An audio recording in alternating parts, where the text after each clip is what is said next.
Yo, what is going on, you guys? My name is Jersey-O and welcome back to the channel. Now, real quick, big shout out to the WWZ game developers. We just got more footage, everything is looking beautiful, and we're gonna be able to go more in depth, answer a lot of questions. You guys had a lot of concerns, whether it be offline mode, what about like the classes, this and that. So we're definitely gonna be able to answer a lot of you guys' questions. We're gonna sit back and chill, and also they added in like a couple of tricks and tips. I'll, probably put those at the end of the video or whatever. But anyway, whether it's the morning, afternoon, or night, hopefully you guys are doing amazing. Let's go ahead and hop right into it.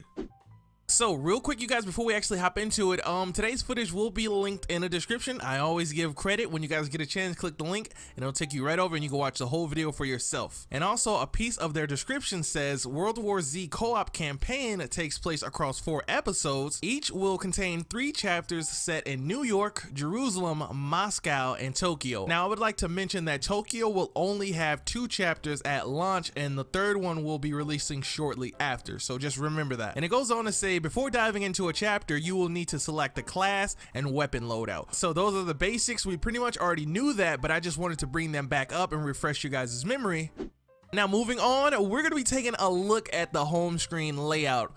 There's nothing like crazy about it. It does look really cool, but again, it's just, your basic home screen. And if we take a look at the top left, for everyone that was asking me, yo, Jersey-O, will I be able to play offline? I'm more of the type of player to play by myself, so will there be some type of solo mode? 100% yes. And I assume it's gonna be kind of like, here, choose the episode that you want to play on, and then within that episode, there's gonna be 4 characters you can choose from. Once you choose a character of your choice, finally, you will be able to customize your class and your loadout, and it's pretty much it. And after that, then they're gonna fill up the other 3 characters with AIs, and all that sounds pretty simple, straightforward. I'm actually looking forward to that, and let me know, how do you guys feel about that in the comments? Do you guys want to be able to play solo by yourself without AIs, or is this set up perfectly fine with you? Now, if we move over to the right top corner, you'll see like this little yellow circle with like a S in the middle. Well, you guys, these are points. At first, we seen some footage on it, back then, but we didn't know exactly what you would use it for. But this is like the in-game currency you'll use to upgrade your weapons. And one of the developers mentioned that the more time you put into the game, whether you're going extremely hardcore or you're just chilling with your friends, as long as you're putting time into the game advancing,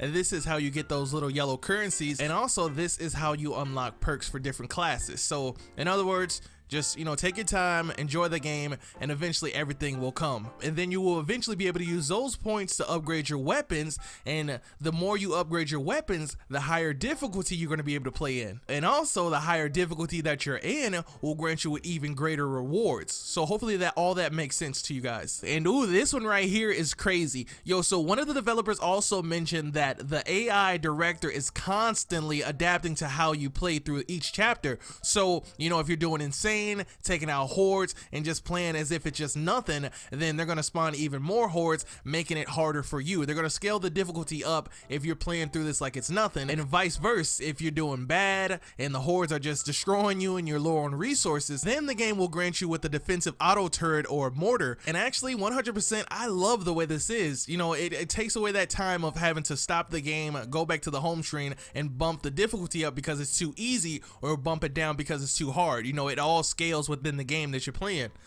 Now, lastly, we're going to be talking about the tricks and tips they added in this video. It was only a few, but you guys are definitely going to want to open up your ears and listen to these, as they are going to be very, very effective. The first tip they gave was that, when starting a brand new mission at the beginning, you're going to want to be as stealth as possible. Bring out your silenced weapon and take it easy. Noise attracts zombies, and the game will spawn in far more if you run in guns a-blazing. So, take it easy, be a little low-key at the beginning of the mission. If you have any type of silenced weapon, definitely bring it out, because if you go in there guns a-blazing, oh man, look out. Now, moving on, the second tip they gave was to, take your time and chill. Don't bum rush through anything. Explore every inch of the map, because not only will you be able to find hidden loot where you can get like med kits and ammo boxes, but on top of that, there's going to be even better loot that you can find, and this will require you to kind of think outside the box. As you can see, this guy found a little passageway, but it was locked, so he took some explosives, blew it open, and those guys got them some nice decent loot. I'm not sure what they got because they didn't show it, but I assume if they're going through all this trouble, it had to be some crazy like a heavy weapon or, you know, some in that nature. And lastly, they didn't verbally talk about this one. I seen this on my own,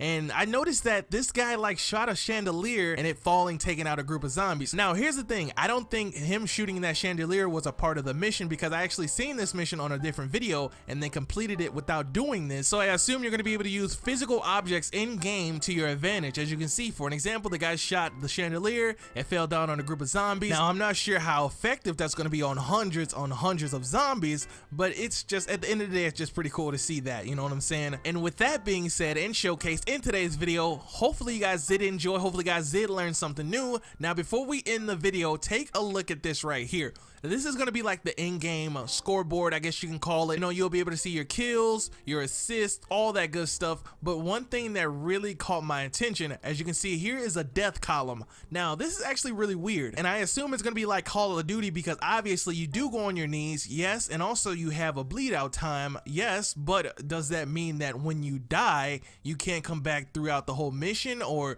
you know, you have to wait all the way until the next mission start, or you know, how would that work? Or maybe you have like a certain time limit before you can respawn as long as your other teammates are still alive. So I don't know, I've been thinking about that, but I hope you guys did enjoy today's video. Comment section is open, let's have a big discussion. I'll be seeing you guys real soon with some more World War Z content. Peace.